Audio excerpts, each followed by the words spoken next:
access the Mesa County election system. And when this was happening, prosecutors said that she was fixated on voting problems after the 2020 election, and had questioned the accuracy of those. And well, Caitlin, I just hate to interrupt you. This was related to the 2021 municipal election. In the 2020 election, but she did she give Mike Lindell? Biden won. Did Mike Lindell get access to the election system or not? Absolutely not. Absolutely not. She had two co-conspirators in the case.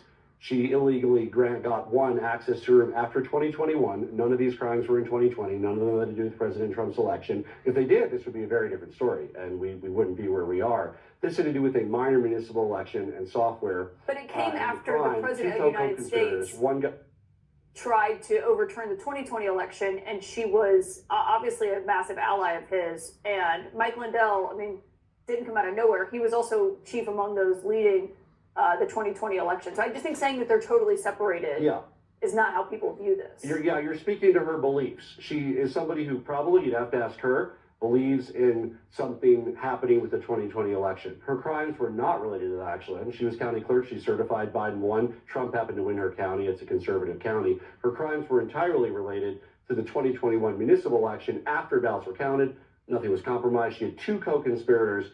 They did everything as bad as she did. One got 6 months. One got probation only. And the unusual sentence for Tina, she had a poor defense. And as the appeals court with 3 Democratic appointed appeals justices found, she was ultimately punished for her beliefs in what she said rather than what she did. Well, overall, I think this is the wrong decision, and it's a gross injustice to our elections, our democracy, and election officials across this country.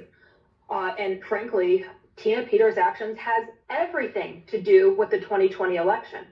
The governor is correct that she facilitated the compromising of voting equipment during 2021. But make no mistake, the intent of her work was to try to prove Trump's big lie. And Caitlin, just to clarify, Tina Peters did not let Mike Lindell into the voting equipment. There was someone else.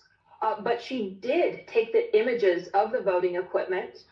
Those were taken to Mike Lindell's cyber symposium, where they were supposedly going to prove once and for all how the election really was for Trump. Of course, it's a bunch of conspiracies. So I think overall, Tina Peters committed a crime. The judicial process should have been given the time to work out her sentencing.